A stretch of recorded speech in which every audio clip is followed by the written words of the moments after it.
thou willst that this world be brought forth, so that his play may unfold. Thou willst that this world be brought forth, so that his play may unfold. The beloved is old, the lover just a veil. The beloved is old, the lover just a veil. If you find the mirror of the heart dull, the dust has not been cleared from his face.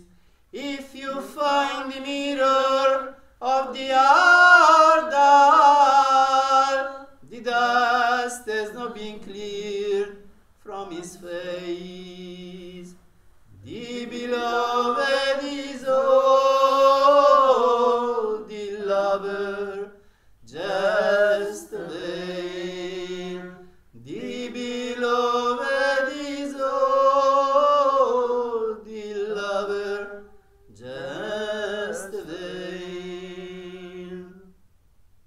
If you want the mirror of the heart clean, apply the practice of meditation. If you want the mirror of the heart clean, apply the practice of meditation. The beloved is old, the lover just a veil. The beloved is old, the lover just a veil. When the rose is gone and the garden faded, you will no longer hear the nightingale's song. When the rose is gone and the garden faded, you will no longer hear the nightingale's song. The beloved is old, the lover just a veil. The beloved is old, the lover just a veil.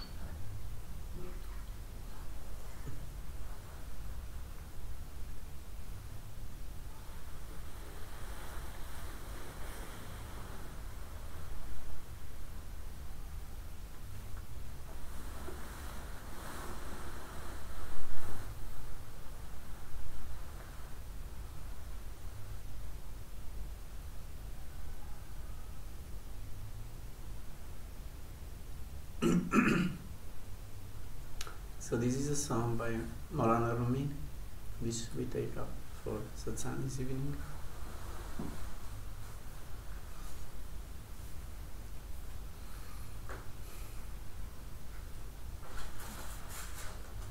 So Rumi is understood as one of the greatest mystical poets of all times, and all his poems are very beautiful, very much to the point,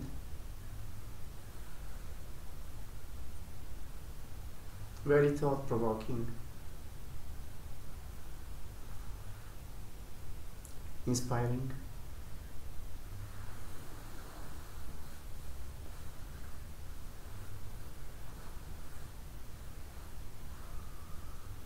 him as being one of my idols, let's say, as far as poetry is concerned. And a number of his songs, I made them into, of his poems, I made them into songs by playing a melody. And this is one of them. So he says, the beloved is all, the lover just away. Now he is the beloved, and who is the lover?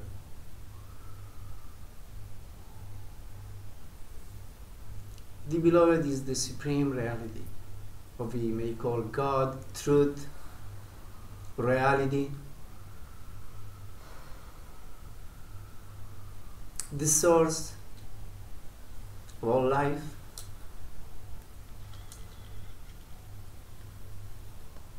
the goal that all of us have, the purpose of life is where we all have to go one day. We come from there, and there we have to go. That's our destiny. No choice. So we better try to make it easy, this process of making this journey from the human to the divine. We may cooperate and make it easy, or we may fight and make it difficult for ourselves.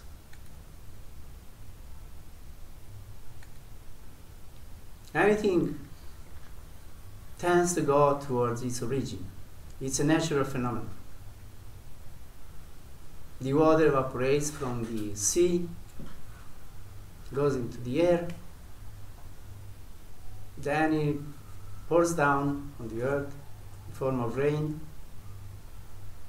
goes through rivers, eventually back to the ocean. So we also come from the ocean of all consciousness. We are drops of consciousness or waves of consciousness, and we want to go back by any means to this ocean of consciousness, which is our origin.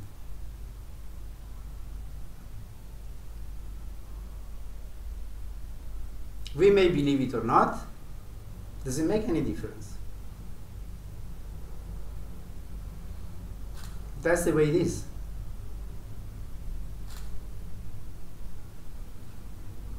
So if we are intelligent, we better cooperate. We better do the work which we are supposed to do in order to go back.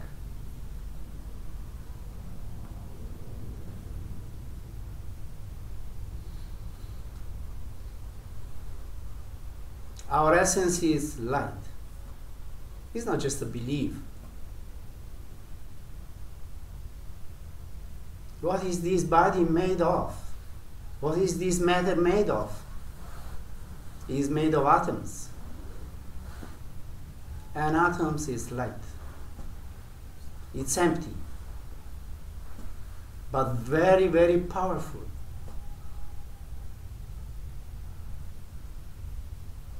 So that's what we are.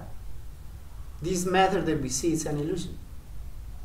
It's because we are confined in this dimension, physical dimension, that we see physicality.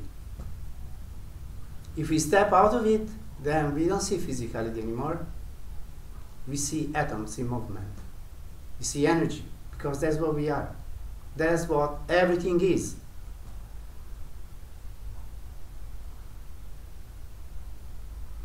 So it's not a matter of belief. It's a scientific fact. We think we are this body, but we are not. We think to be physical, but we are not.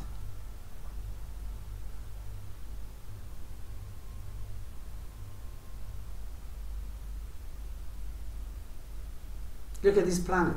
What is it? In the immense space.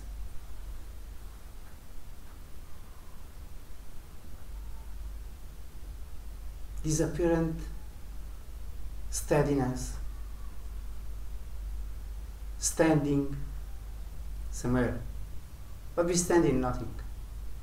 You're just moving, speeding around in the cosmos like anything. So it's a pure illusion. And we have to get out of it. If you want to know what reality is, what truth is, we have to raise above this physical level. Otherwise we will be in an illusion our whole life. Never seeing the reality. And this is a work which each one of us has to do for himself. Nobody will do it for us. We can be inspired, helped, set an example by somebody, if you want to take it,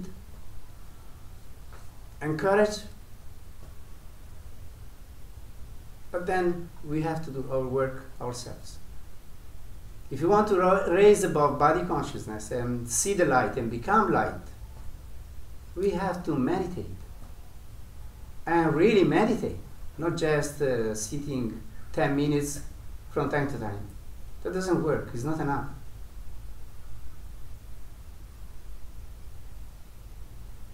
All those who realized something great, who became great masters, who experienced what it is transcending the physical body and going into the light and becoming the light, they all did a lot of meditation.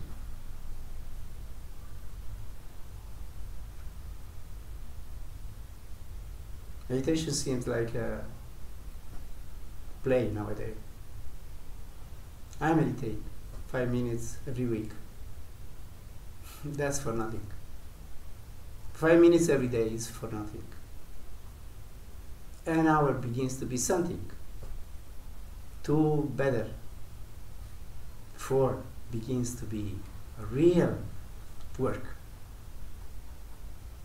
And sometimes, from time to time, go into a deep retreat in which you meditate 10, 15 hours per day. Then, yes, you raise above body consciousness. You leave this body and go into the light. And then you know, you see, you know, you experience that you're not this body. So it's not a matter of believing, it's a matter of experience.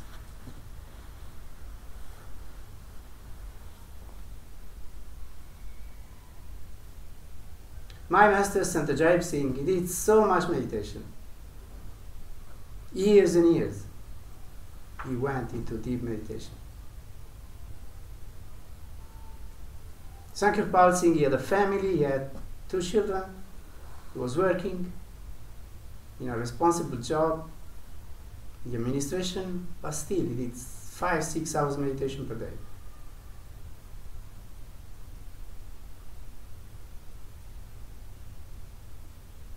When I was initiated in 1973, I came back from India, I meditated 2 years, continuous. I didn't work, I didn't do anything, I just meditated the whole day.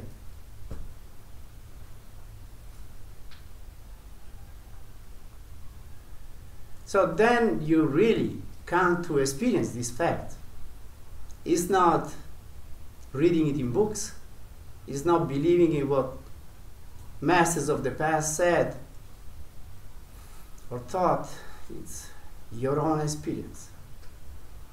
And that's what counts. That's what makes you somebody that knows, that doesn't believe. Most of the people have enough believing. I'm a Christian, I'm a Buddhist, I'm a Muslim, I am a Hindu, a Sikh.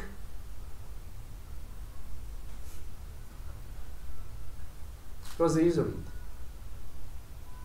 Master Kripa used to say, you don't be a Christian, you become a Christ.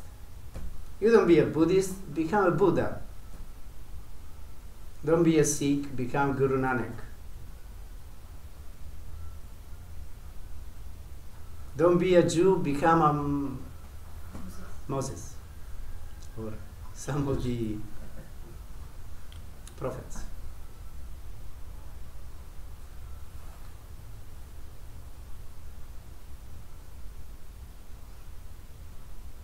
So those who want to see the reality, they have to work for it. At the beginning we may give an grace, an upliftment, blessing that raises us above and make us see the reality. That's what happens usually at initiation with people. They are shown something, and then they have to work on it and build it up. So when I was initiated, I was shown a lot, really. I was grinded by this divine power. And then I work on it to make it more and more, to go more deeply into it, and become capable of holding this power, which is incredible. It's not a play. Getting accustomed, used, harmonized with this divine power is not a joke, I tell you. It's an incredible energy, and you have to harmonize with it. To get out of this body, you really need a wave of incredible energy that pulls you out. And it's not easy to hold it, to harmonize with it, to surrender.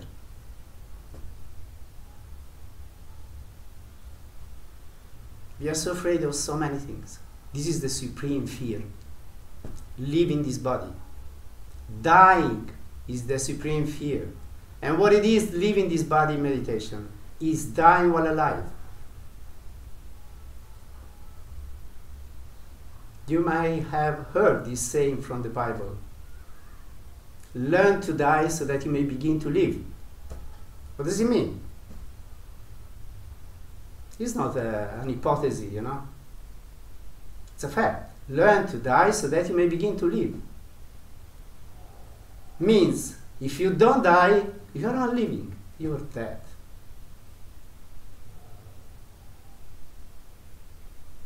So how do you die? By getting out from this body. How do people die when they die eventually at the end? They get out of the body, and the body becomes like a corpse. No life anymore. So when you go into deep samadhi, that's what happens. Just like when you die. This body is left there with almost no life in it.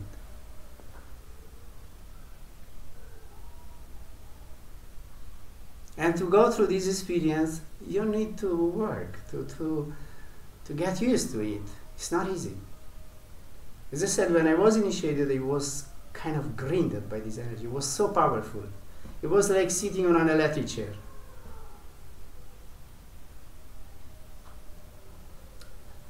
So then I work on it, and I harmonize with it. 2 years of very intense meditation. I became very used to it. It became my life. But the bliss, the ecstasy, and the intoxication that comes from such experience, it's wonderful, extraordinary. You feel above the world. You feel like the world is in your hands.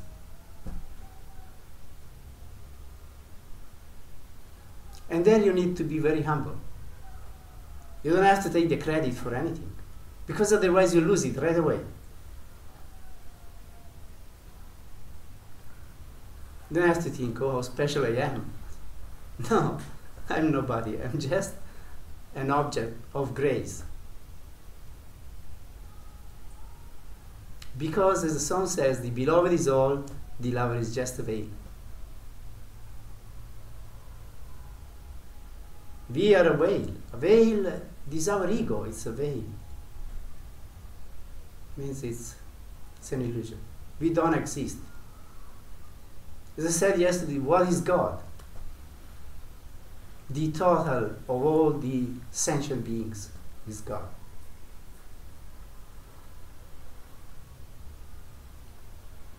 So we are all God.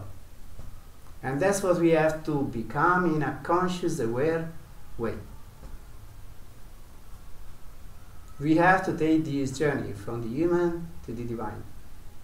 And the more we go on it in a lifetime, the better it is for us. When you have to do a work, the better you the sooner you finish it, the better it is. So we know we have to do it. Let's do it. Don't forget, that's what we have to do. That's what we are here for.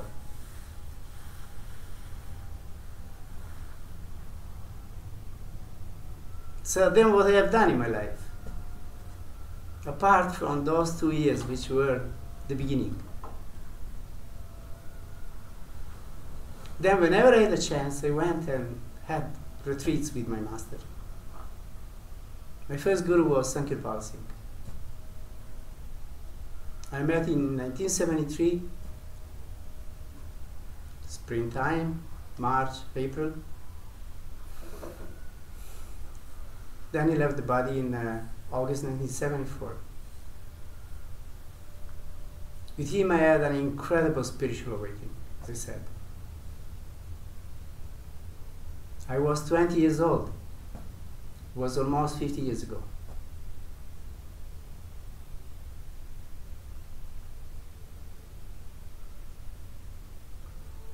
Then he left the body, as I said, and I associated with one of his disciples who used to live in Rajasthan, in Thar desert of Rajasthan, called Satguru Sirio Ji.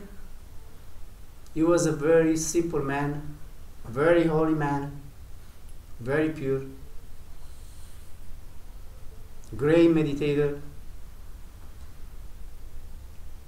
And with him I spent 20 years associating until he died in 1997. And I went through so many retreats with him, both in India and in the West. And my place, I organized programs for him for hundreds of people. And all these retreats, they were such an intense something. And all of this story was a love story.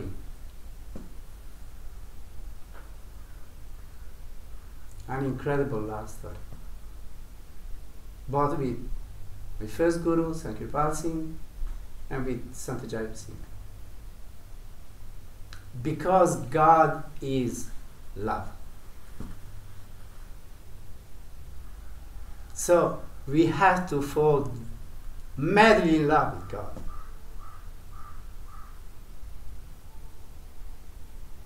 And to me, this God was not just something standing in the air.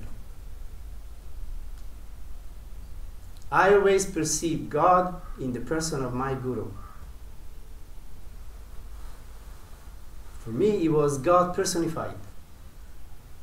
When I look at him, I saw him like the supreme being.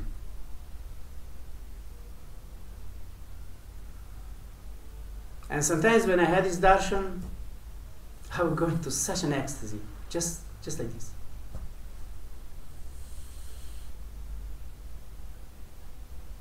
And that made the path so easy. It made it so easy to go through this process.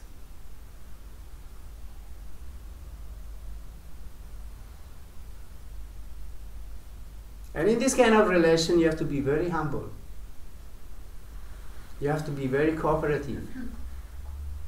And I was one of his co-workers. He asked me to give initiation on this path when I was 25 years old.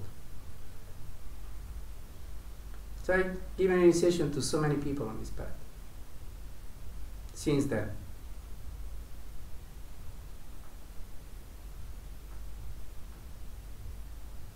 And I tell you, it's not easy to deal with people. But my whole life has been dedicated to this.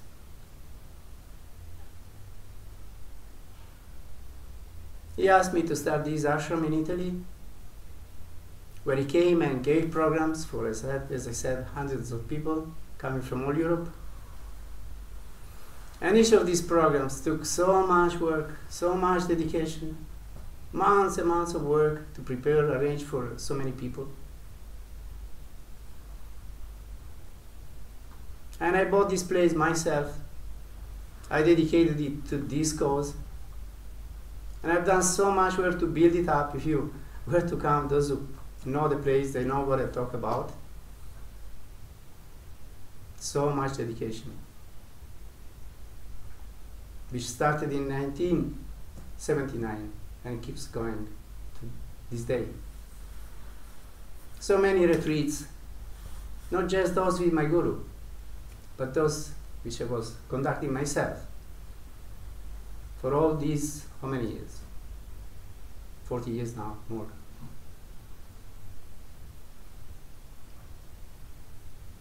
So that's a life dedicated to something. Something that you believe in because you know it. And when you experience something great, then you would like other people also to experience it. Because you come to know that what one man can do, another man can do. And that's a life, and that, a life without this, it's a life without a purpose. It's a meaningless life.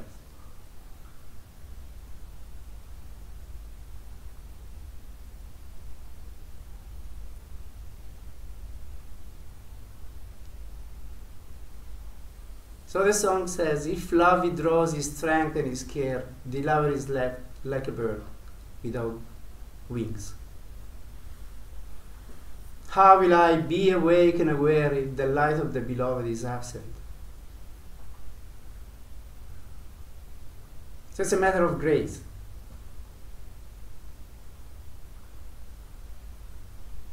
We don't choose it, we don't decide it. It's decided for us. It's a destiny. If I look at my life, whatever has happened, I didn't really choose it. It was already imprinted in me right from the beginning.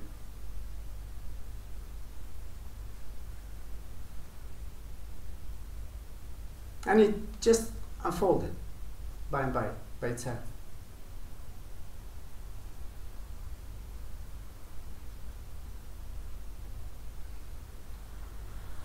So we are in the hands of this supreme power. And if we just cooperate, if we just make ourselves available, then things may happen. But we have to make ourselves available. We have to want it. That's also blessing, just the fact of wanting it, because most of the people do not want anything. So even if we begin longing for something, wanting something spiritual, that's grace also. But then if we cooperate, then things become so much easier. Things may happen.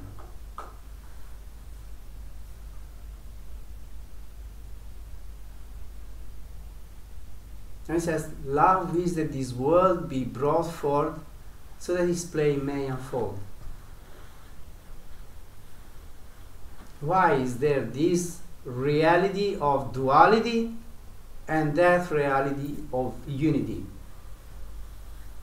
Why? Couldn't just be this reality of unity and not this reality of duality?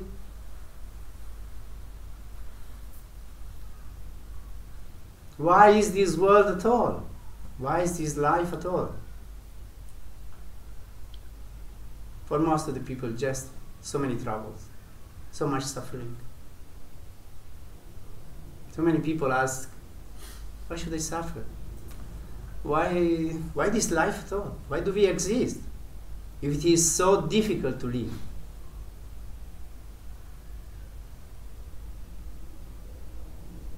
It's his play, many people say. So that his play may unfold.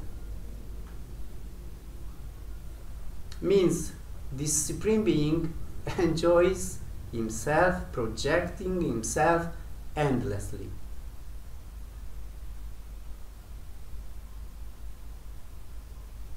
That's his play. That's his will. That's how it's meant to be. Why does a father and mother generate children? Because it's a way of projecting yourself into these children. It's a continuation of yourself. So that's the same process. This Supreme Being, call it Supreme Father if you want, in this case, or Supreme Mother, wants to see himself, herself, itself, call it the way you like, projected endlessly, because that's his nature. It's an infinite nature. So he wants to project himself endlessly, and that's his play. That's the way he enjoys himself, seeing himself in this infinite way.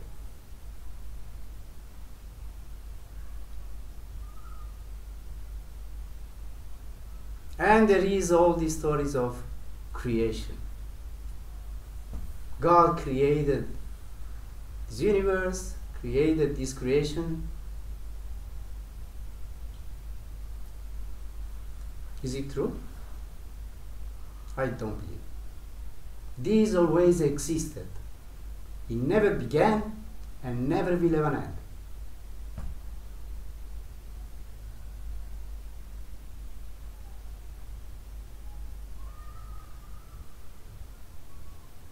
So, it has an end for each one of us, if you're able to make the journey back home. That's the end. But this story never had a beginning. What was before this universe? There was another one. What will be after this? There will be another one. Or simultaneously there are many. Why so many galaxies in this universe? Why should there be only one universe?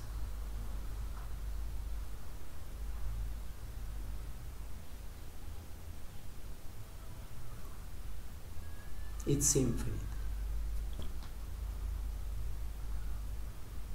With our small logic and reason, we can grasp this endless reality.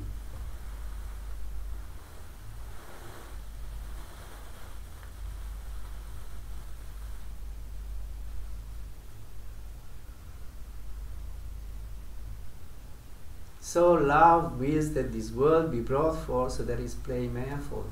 And this play, it goes on endlessly. Why? Because God is endless.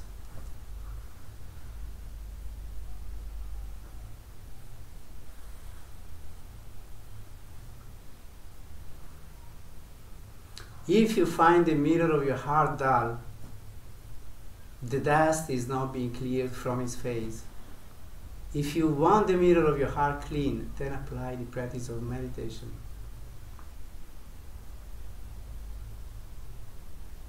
So building a house, our body, we keep it clean, we keep washing it. If you don't wash it, then it becomes filthy, unnice, you don't like it anymore. Nobody likes it. So if you want it clean, you have to clean it. The same is with our consciousness, our psyche, our spirit. We have to keep cleaning it. We have to keep it sharp, luminous. How do we do it? By meditating. That's how we do it. You take a cloth, you clean a mirror, take off the dust, then you see yourself clearly. Otherwise you don't see, you don't reflect.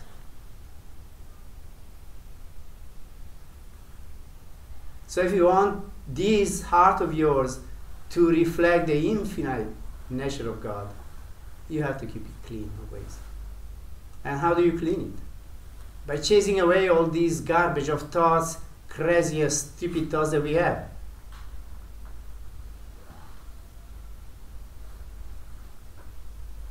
So how do you do it? Meditation. keep repeating a mantra in your head all day long. Don't think of useless things. So much better to repeat a mantra. It will charge you up.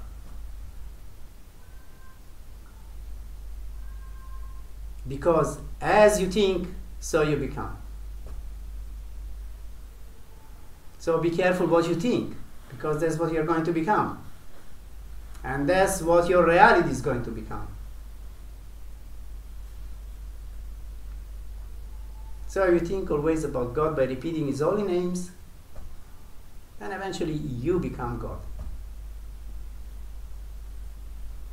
Because as you think, so you become. Very simple.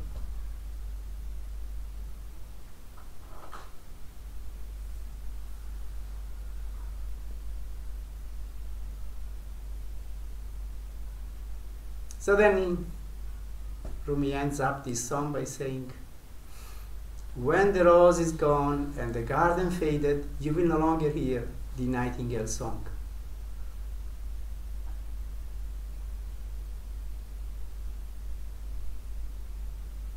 So it's an opportunity. We have this body. That's when and where we can do this work. This is the only incarnation, the only species in which this work is possible. So let's do it. Because when the rose will be gone, means this body will be finished, then we won't have a chance to do it.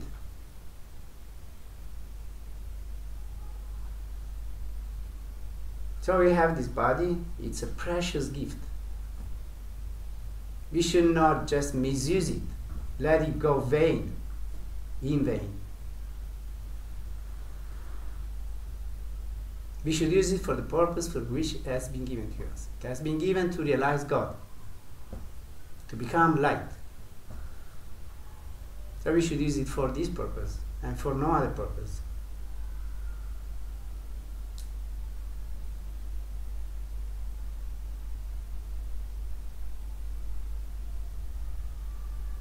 So it's a great luck to have a physical body.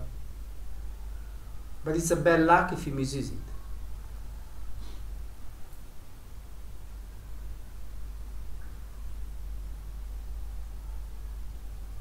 So since we have it, let's use it for this purpose.